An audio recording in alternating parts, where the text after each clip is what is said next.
Hi, welcome everyone to the Saturday Speaker Series at the Clarke Museum. Thanks, Jay Tillman, for your live streaming services. Appreciate that.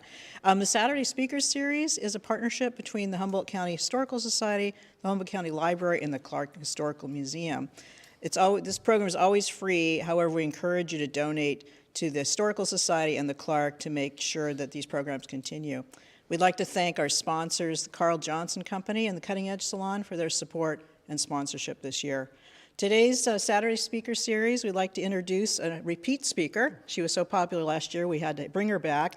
This is Patty Fleischner, the Executive Director of the Trinidad Museum Society, and she's speaking on the period of 10 days in Trinidad in 1775. So thank you, Patty. Thank you. Yeah. So it seems rather late in the discovery exploration period in the 1800s during the Enlightenment for people finally to have come to the Pacific Northwest. But this was a very successful 10 days in Trinidad. And if we observe the date here, you'll figure out that next year, 2025, will be the 250th commemoration or recognition of the Spanish being in Trinidad. So we're hoping that there'll be some recognition in Trinidad in June of 2025. And so this is sort of the beginning of that commemoration in 2024. So in our Trinidad Museum, we have this was not produced in the late 1800s. This was produced by a modern artist who just died. Caleb Whitbeck made this picture of the frigate, the Santiago, and the little schooner, the Sonora, as they may have looked as they entered Trinidad Bay in 1775. I'm basing much of this information I'm giving you today from several books. This one was reproduced actually by the Trinidad Museum, The Four Ages of Tsurai. It has an introduction by one of our charter members of Trinidad Museum Society, Axel Lindgren Jr., who he's a fifth generation descendant who died in 1999. He carved the beautiful canoe in our building. But this has first-hand accounts, which is what I like as a historian. I like to see the original documents. That said, you should know that I do not speak Spanish, so everything I've read is translations from the Spanish. But this Four Ages of Tsurai starts with information about the indigenous people, the Yurok Indians who lived in the Tsurai village in Trinidad, and then it has original journal entries from the Spanish sea captains who came to Trinidad. And we'll hear a lot about them. This is Juan Francisco de la Bodega y Cuadra, who died at age 50. He was an extraordinary individual and mariner. He was in charge, he was captain of the little frigate, the Sonora, which was a very difficult small craft to manipulate. His biography is in this wonderful book, The Far Ages of Empire. So he explored for a long time. He was one of the 6 naval officers that came from Cartagena, actually, to start exploring the Pacific Northwest. And this is a biography of his whole too brief life. The pilot, and a very interesting man, this is Francisco Morelli, who lived a long time actually for those days. He and Bodega were very good friends, so this Morelli was the pilot of the Sonora when they came into Trinidad. And they were partners in other voyages as well. This is a journal of called The Voyage of the Sonora. And this is a good time to tell you that a lot of information and the accomplishments of the Spanish have been left out of history We have, of course, a lot of places in California, some in Oregon, some in Washington, very few in British Columbia now, because the Spanish were so secretive about their accomplishments. They didn't want the world to know everything about where they were going. They were given the charge to the Spanish were the stewards, I guess what you would say, of half the world.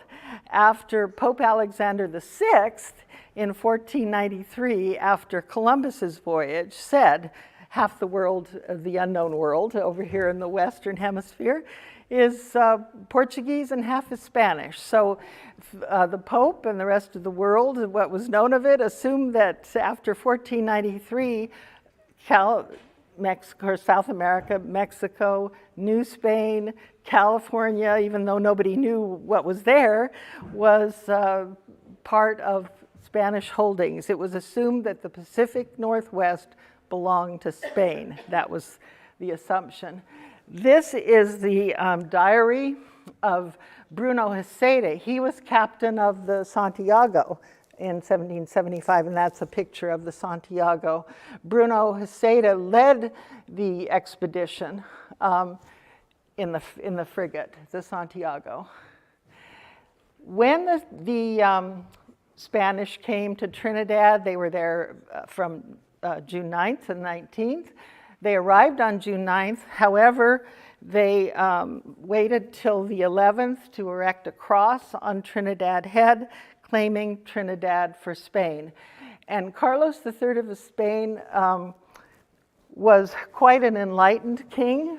He was a Bourbon king, so he was a grandson of Louis XIV of France. The Spanish asked the Bourbons. He had been king of Sicily, Parma, and Naples in Italy. So he'd been around quite a while before his reign started. And he started the Prada Museum. He made Madrid streets wide. There were only 4 auto de fes, they were called. It's an elegant name for an inquisition of burning heretics. The Inquisition basically ended, not completely, but almost ended with Carlos III. He was quite an enlightened, beneficent, and very knowledgeable monarch. He was very interested in animals and plants, minerals, of course, and that's enough about Carlos. There's a lot more to know about him, but it's important to know that he was interested in exploration and, of course, saving souls. But he wanted to know what was in the Pacific Northwest. And at the instigation of this man, this was Viceroy. So Viceroy in New Spain, Mexico, had all the authority of the King of Spain. Of course, there wasn't any communication. The combination of Bucareli, the King of Spain, and these remarkable mariners, Spanish mariners, really had the Spanish Empire at its zenith in this period of time. Bucareli had heard rumors from Catherine the Great's court in Russia that there were Russian encroachments in the Pacific Northwest.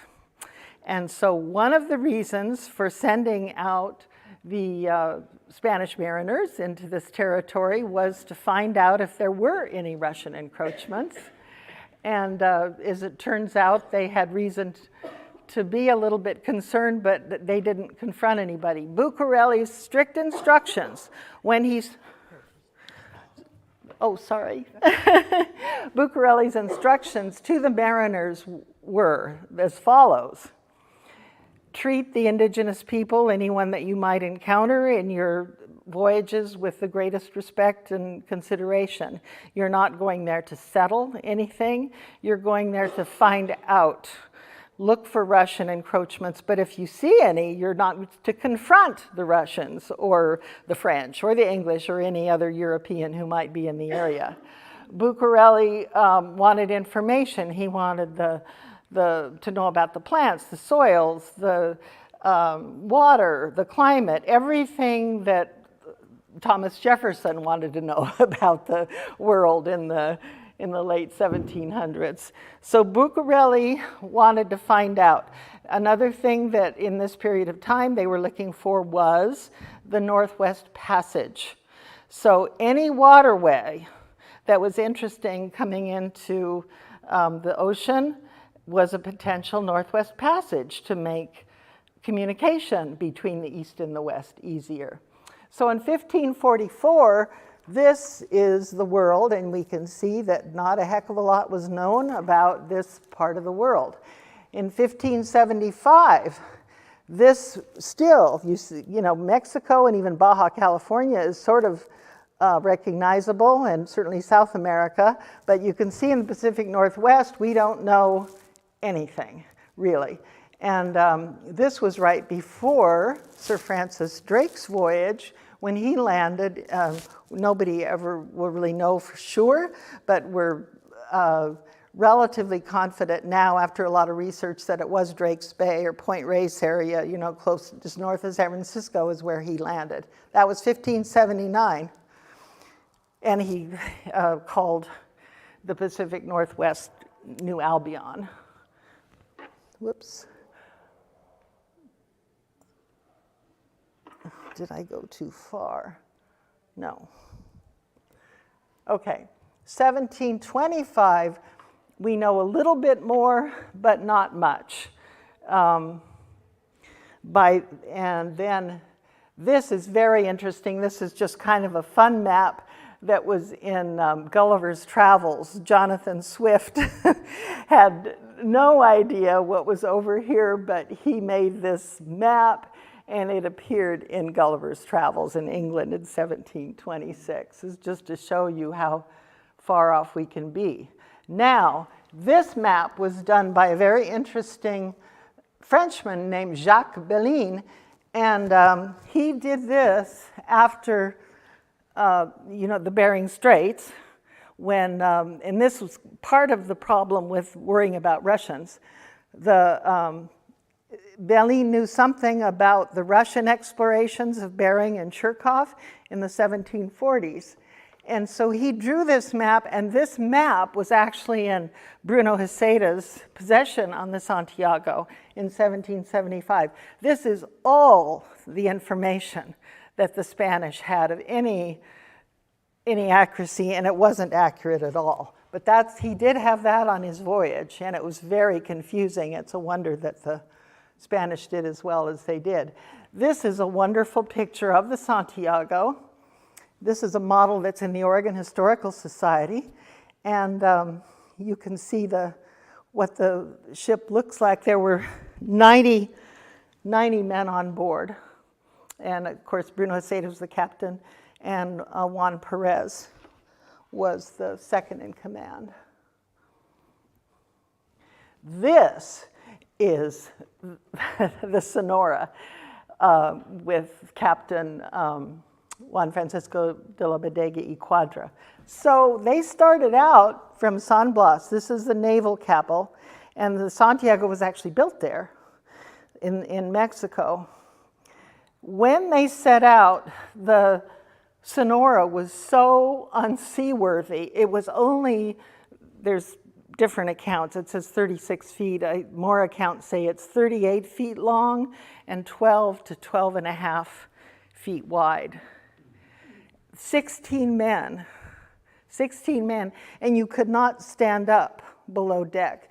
And of course, Bodega, the captain, usually there's some kind of a little nicer accommodations for a captain, but there was no room, 16 men, they were scared to death. And so between San Blas, this was the route up to Trinidad, until, let's see, June 9th was when they landed. It was about June 5th, I think, or 6th. Until June 5th or 6th, the Santiago was towing the Sonora.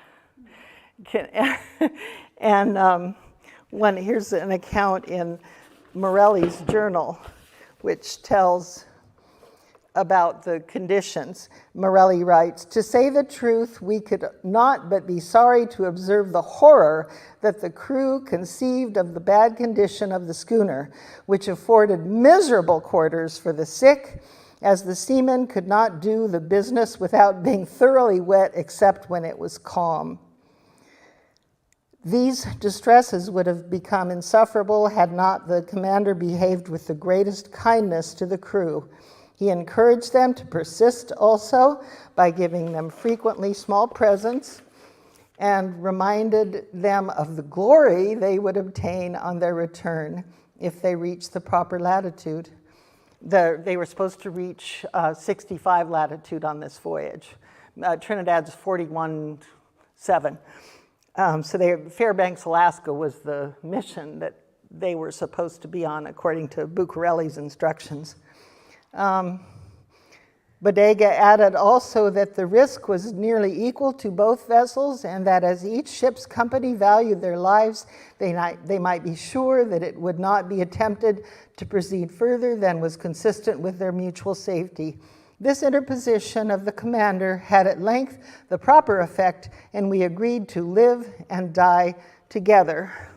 That really sums up the relationship, one, between Bodega and Morelli on this horrible voyage, and two, the disposition of Bodega y Quadra is consistently described this way by everybody who knew him, including the indigenous people, his crew, which were mostly Mexican or Indian farmhands. Only maybe half the crew of the 16 on the Sonora knew anything about sailing, so you can understand why they'd be terrified. Let's see. And so so the men actually, the reason Morelli's writing that is some of the crew had asked to go to the Santiago. They were scared to death in the Sonora. They wanted to go to the Santiago, but Bodega calmed them down.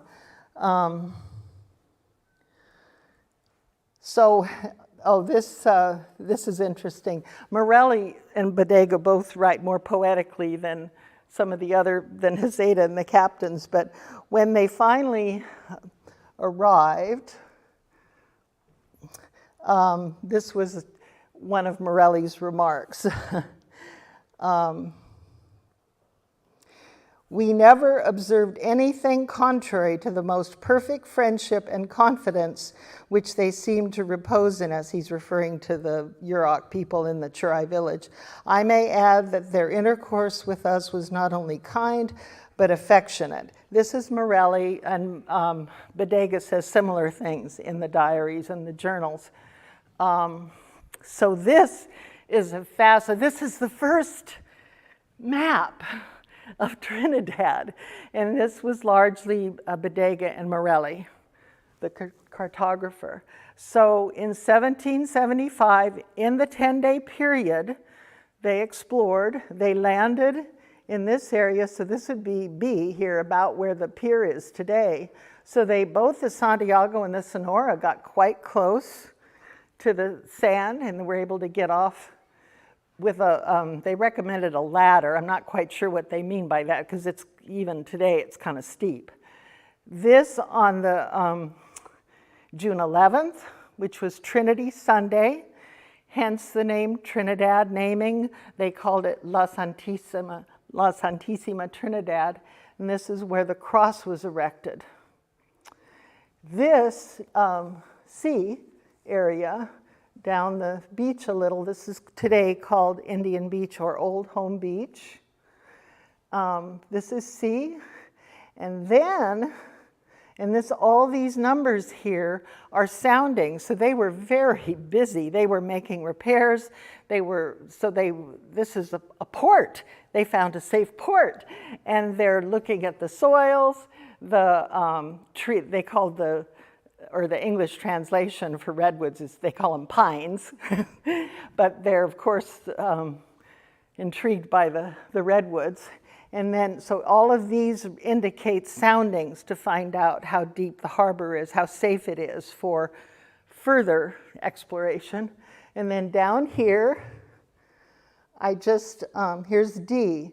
They call this cañada, and this refers, some of you might know Luffenholtz Beach. I know our Trinidad friends do. So they saw Luffenholtz Beach, they called it a canyon. And on the 18th day, June 18th, they left on the morning of June 19th. It was in a longboat. It was they didn't take the frigate down there, or the Sonora. It was a smaller boat. They saw when they planted the cross on June 11th, they looked down and they saw the little river. So it was Hezeta and Morelli. Bodega didn't go that, but they looked at the little river and they called it Rio de las Tortolas because they saw turtle doves flying, and they saw birds.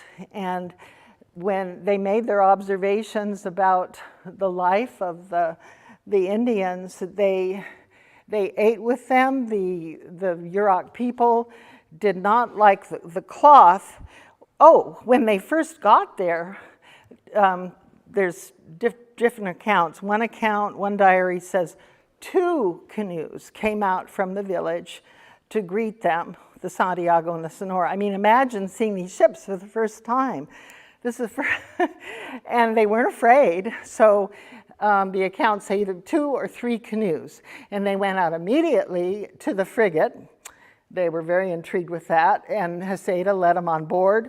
They had skins. They had, and I thought, why would they know? Why would the Indians know that the Spanish might want skins? But they had then now we just have river otters in Trinidad, but then they had sea otters and seals. So they had furs to trade, and the Spanish, because of Bucarelli's instructions, they made sure they had plenty of presents. So they had cloth, and they had the biscuits, those horrible water biscuits. And there was an amusing note on one of the diaries where the Indians pretended to enjoy it, but then when the Spanish had turned away, they threw it away. So they did not like the crackers or the bread. The Indians gave them the smelt, which they actually still fish for at Luffenholtz Beach. They dry smelt, they do it in dip nets, they dry it on Luffenholtz Beach. Unsalted, they observed, they would have preferred salt. But this voyage from San Blas started out in March. It's June. So they observed that the food on board is gone. Moreover, a number, I think one account says so there were 90 guys on the Santiago, like a third of them had scurvy by then. So they had no fresh fruit, and they'd run out of fresh meat, except they kept some aside in case someone got sick. So the Indians were very friendly and gracious to the Spanish. The Spanish, in turn, were very gracious to them. So I think one of the reasons, there are many reasons, since I live in Trinidad for 45 years, I'm intrigued, but it's the pleasant, the friendly interaction in this particular period that is intriguing to me.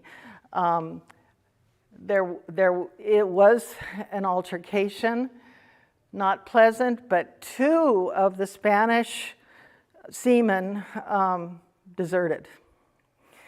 And it was Hezeta who felt that maybe the Indians were, encouraging them to stay or to end, or they'd fallen in love with someone in the village, but they deserted. And then one came back, and Hezeta angrily took the Indian leader. They didn't call them chiefs, or they call them actually captains in the diaries.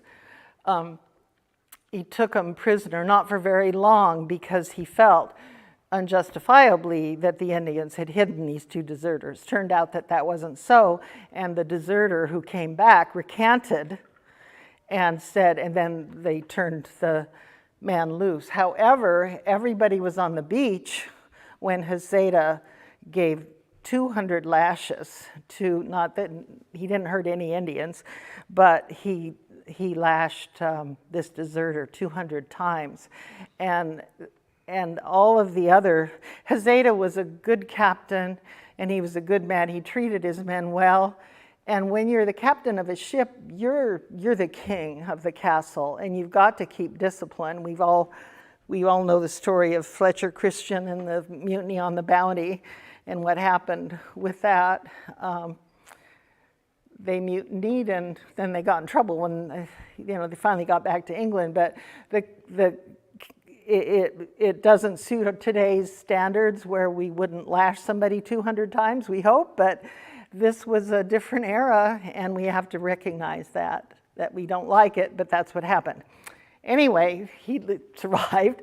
But the Indians and the other men, Bodega and Morelli and Perez and the other seamen, thought that this was excessive, but I guess Hezeta probably thought he had to set an example. So they got one of the deserters back. The second deserter never turned up, and there's apocryphal stories and poems and stuff about this deserter who was never found, that possibly some of his descendants are still with us, because later voyages, like in the fur trading era in the early 1800s, there are accounts where they'd spot a white person, on the beach or in the area, and there's we don't know for sure, but it's certainly possible that this man stayed and survived and procreated. We don't know, but maybe someday we'll find out. And this is just another more updated map of basically the one I showed you before. It shows how the ships went in and out and where they went. Again, here's where the cross was, where they landed, the Rancheria, the Tsurai village, and down here, Rio de las Tortolas. I love that name. And here's the Cañada, Luffenholtz Creek. I happen to live there, so I'm very intrigued with that discovery. Oops. Oh, this is not Trinidad, but it's the best picture. Our wonderful Alex Cox, who's out front. Alex, we're so lucky, Alexander Cox works with the Clarke and the Trinidad Museum. And Alex found this picture, which is a typical claiming ceremony. There were always Catholic priests on board the Spanish ships. Father Kempa did the very formal claiming, and they looked like this. Everybody gathered around. In this particular one, there were Indians up there. In this case, I think the Indians did not come up, and in celebration of this event, they fired cannons off the Santiago, and that was not appealing to the village people. But when they came back down the hill, they could tell they didn't mean any harm, but it was meant to impress, and it did. So this is a remnant that we have in our museum of the Spanish cross. It was discovered by a Coast Guard crew in the 1930s or 40s, and it was actually through Humboldt State University and Denver Chronology and dating the nails, the iron nails in this, so we have this authenticated, just a piece of it. And today on Trinidad Head, if you go up there, you'll see the Spanish cross that was put up by the Ladies' Clubs of of Humboldt County in 1913. It's a granite cross, and it's still about where it would be. So let's. So this is the most accurate map to date. In 1775, again, it was Morelli who was and Bodega largely responsible for this, showing Trinidad and Rio de las Tortolas, but you can see all this is pretty unknown. And again, here's Bodega's map with the northern part still unknown. When the men left Trinidad on June 19, 1775, they were obliged to go to latitude 65. They got separated, the Sonora and the Santiago, and the men were so afflicted with scurvy that when they were up close to Vancouver Island, British Columbia, they had lost contact with each other. The men were so afflicted with scurvy that the ship turned back and went back to Monterey, their base in California. And however, and this is another thing where I like to point out just the condition on the little Sonora, the little Goleta, that Bodega and Morelli and what few fit men they still had left wanted to follow the instructions of Bucarelli and keep going. And they did. They made it as far as 58 latitude up toward Alaska. They didn't make it to 65. And then they too were so, Hezeta's ship, the Santiago, got back to Monterey in August. And on the way, they observed San Francisco Bay. Also, on the way, actually it's Hezeta, and this is part of the secrecy of the Spanish, which is frustrating.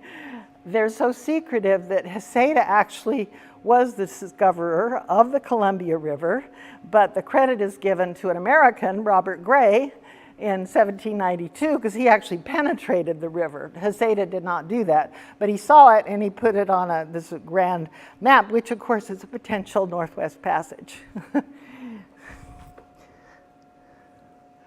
So this is interesting. I'm going to show you the next one.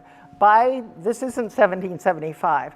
By 1792, and Bodega had more voyages later, he had completed his survey of the entire Pacific Northwest coast up to Alaska. And this is another story, another chapter. This is, this is the one I'm talking about actually. This was 1792, combined with this map of George Vancouver in 1793. This is a completely different class, but I just want to point out the contrast between 1775, 18 years later, the English and the Spanish cooperated. Bodega and Vancouver got along so well up in Nootka. They put their maps together, their heads together, their crews together, and this is the combined Bodega-Vancouver map, which still could be used today. It's quite remarkable, actually. And then, so Carlos III died in 1788. This is, it's on the right there, that's his successor, Charles IV. Another beneficent king, a good man, had a great big family, adored his wife.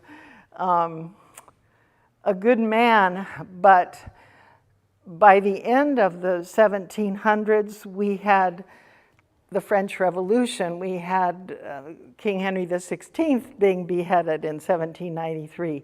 We had Napoleon on the horizon. All of the Spanish attention turned to Europe. And so where Bucarelli's instructions to the Spanish mariners were not to settle, they didn't, and no one ever did. The Spanish never came back. Now, the story I tell where I think everything went so rosily in general for these 10 days, you know, that may not have occurred if the Spanish had come back, but they didn't. They didn't try to settle there. But all the notes from the journals of Bodega and Hezeta and Morelli indicated that the soils, they all spoke about the incredibly beautiful springs, and there were 6 springs along the Tsurai village, that the water, the plants, it it would have been, there are 21 Spanish missions in this period of time. There was the San Diego mission started in 1769. So this is only 6 years later, they're on this voyage. Monterey had been discovered, and it was settled as sort of the New Spain, the California port. But, and then of course the last mission in Sonoma didn't get settled until 1823. But it's kind of interesting to speculate that Trinidad indeed, if conditions had been different in the world, Trinidad could have been another mission Presidio. And perhaps that wouldn't have been as appealing to the Tsurai village people, the Yurok Indians. But for this 10 days, there was, they got along well, and even, interestingly, they described the houses, which are still kind of the same in the early 1900s. 1916 was the last of the Tsurai village. The last of the Tsurai village people left. But there were 7 houses of the little redwood houses with the door, which you can see at Sumeg Village and the park, the state park. And they described the pit where they actually participated in a funereal ceremony. They burned, they didn't know why, but they burned, somebody died in the village, and they burned them in the pit in one of the houses. But they observed the sweat houses in the little cemetery and the houses, and the Spanish didn't disturb anything. They described their clothing, where they had earrings, they painted themselves. The men that they observed when they first got there were entirely naked and in the village. The women wore some of the dresses we see to the bark skirts on the bottom, and thus they protecting their modesty, according to Bodega. And all the men and the women had flowers in their hair. They were very long. The women braided it. The men had long hair, black. They were described as very hearty, well-formed people, very friendly, very affectionate, unafraid. I mean, imagine seeing these ships coming into the harbor, and they come out in their canoes. They weren't afraid at all. The one thing, they liked the beads, and they call them bugles in the diaries. They liked the beads very much, but they coveted the iron, the metal, because they could see the weapons, the knives, the cooking implements. They really wanted, they did trade some iron. They liked that the Spanish collected wood and water at every port they went along the way, and the Indians were very generous in giving them anything they wanted. But the metal around the water barrels, the Indians were very interested in that. And of course the Spanish needed the water barrels, so he couldn't, but they did trade some implements. All the men were clean shaven. They didn't know why they were clean shaven, but they were, maybe from plucking. Their diet was mussels and shellfish.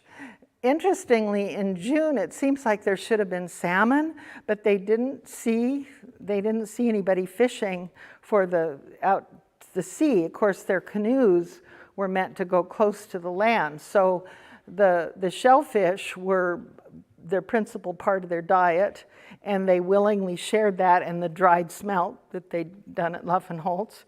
How's our time, Susan? Pardon me? I can't see the. Okay. Okay. All right. So I highly recommend these books that I put up there, and the only one we have for sale in the museum is the 4 Ages of Tsurai, which is, starts out with the indigenous folks and goes up to the gold rush. But they're all first-hand accounts, and I wish I knew Spanish. And of course, also remember that I've read all the Spanish journals and the English journals, and it's sad we don't have the point of view of the Yurok people who lived in the village in Trinidad. But with Father Campa and all these sea captains pretty much giving the same story of how gracious and generous they were, I think I'm just going to choose to believe that that's the way it was in that period. And then, of course, things changed to the gold rush and so on. But this was a magical time in our history, in the Spanish history. And when you think about the Spanish being over here in the West, and in a year's time, we're declaring independence from England in the East, and there's no connection, you know, just, it's a remarkable thing to ponder. I guess I'll end, sadly, and does anybody have any questions? You've got, what, 5 or 10 minutes? More. Okay, anyone curious about anything? Yes? What prompted them as they're voyaging north out at sea? What prompted them to swing east? Oh, well, the weather, there's in all these journals, the fog enveloping the Pacific Northwest is noted in every, you know, this like in the Sonora here. This is all of the Sonora notes, and from the whole voyage, almost every day he says, shrouded in fog, rain, fog, mist, shrouded in fog. And just, it's probably a educated guess, I'd say. I think that's why Trinidad wasn't discovered or, you know, connected with the indigenous folks earlier, because you couldn't see anything. So a year before this, Juan Perez, the fellow here, he was the second in command on the Santiago. He actually went up on the Santiago but he never landed.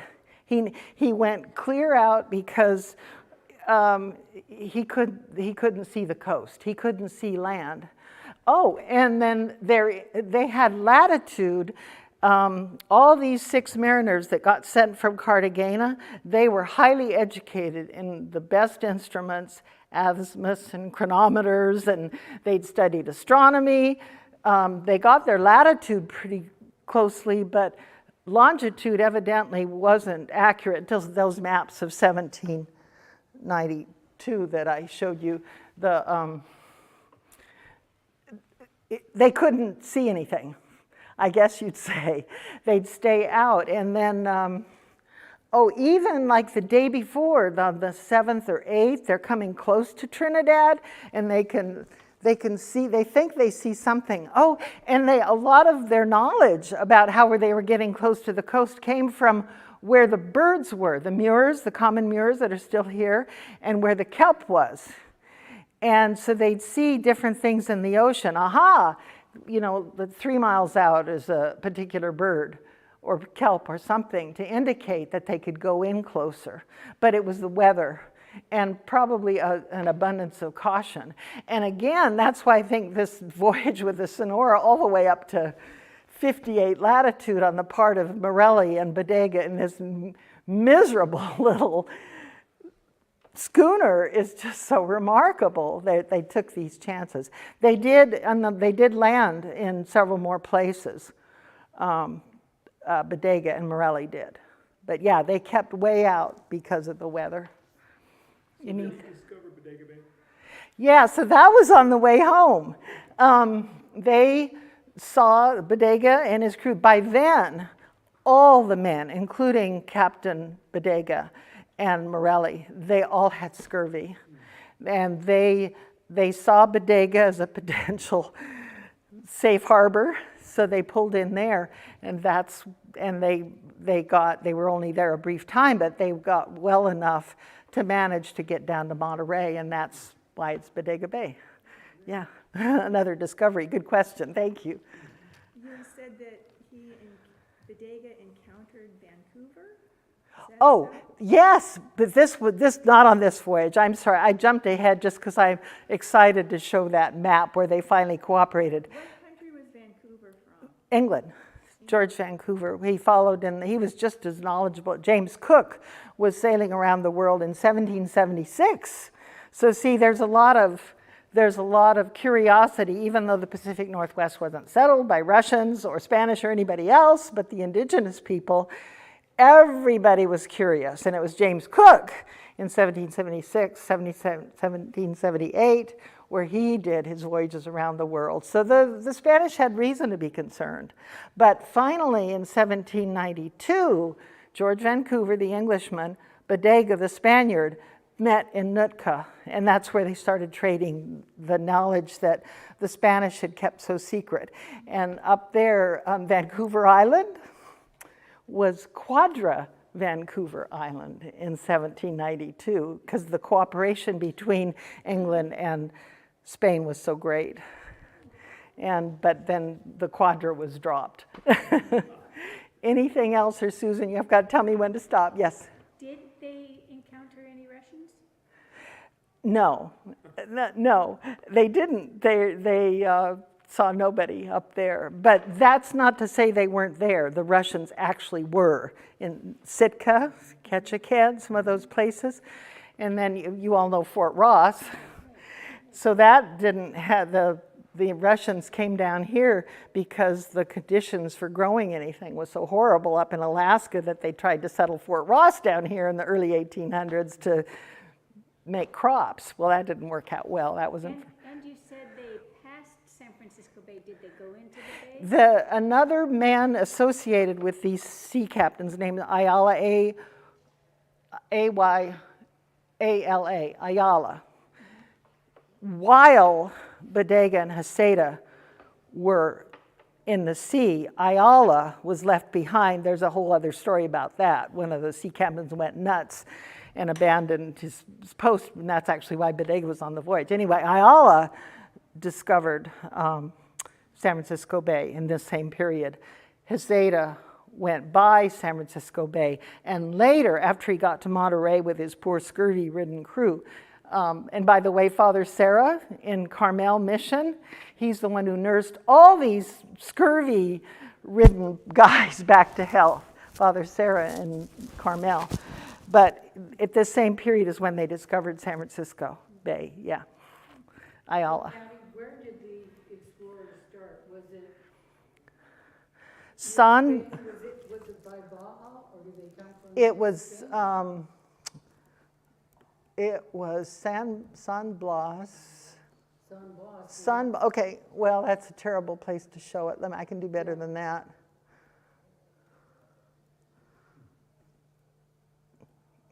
But you also said Cartagena.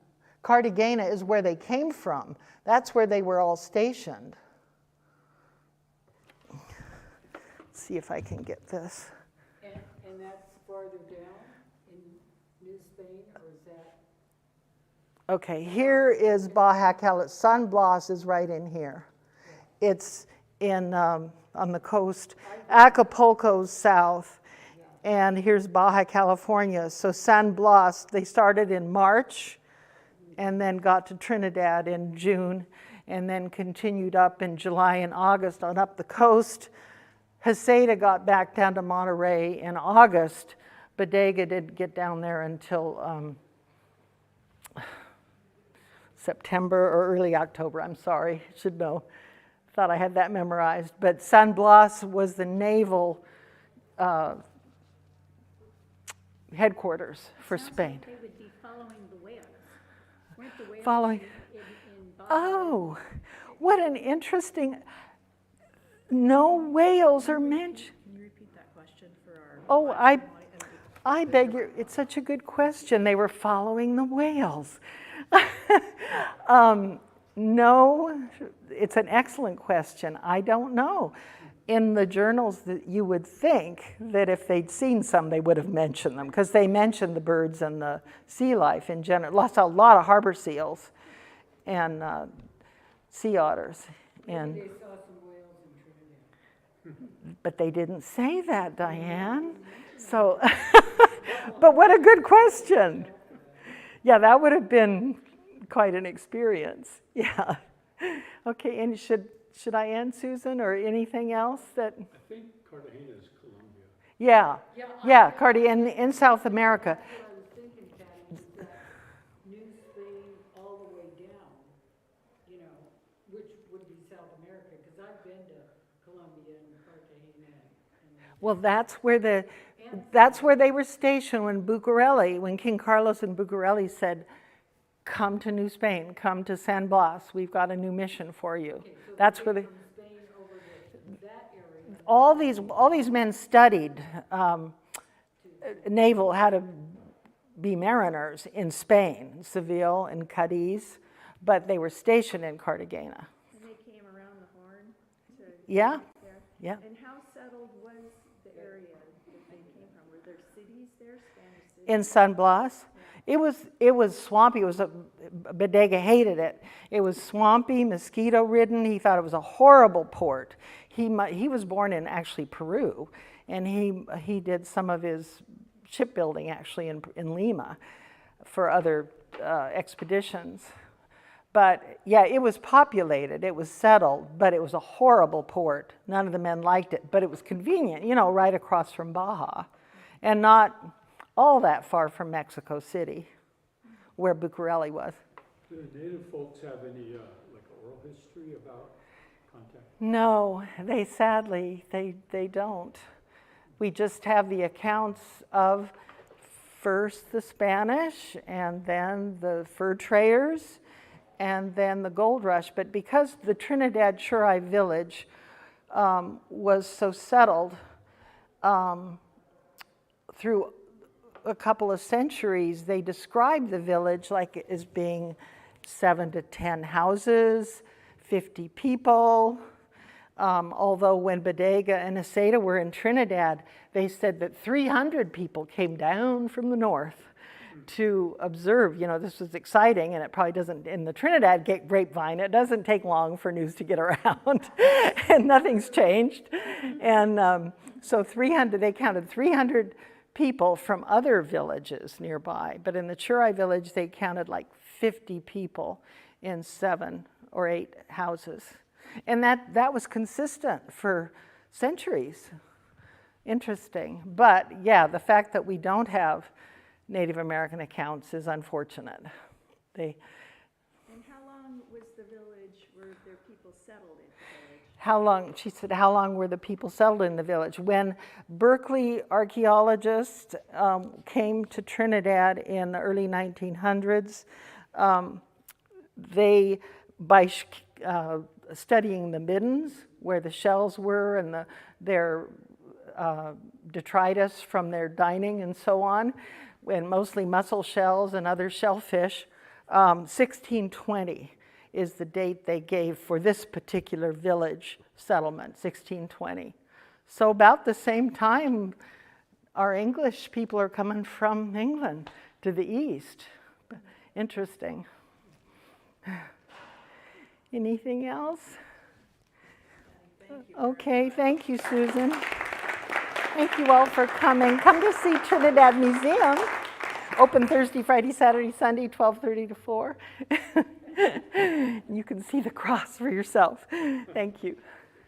Okay.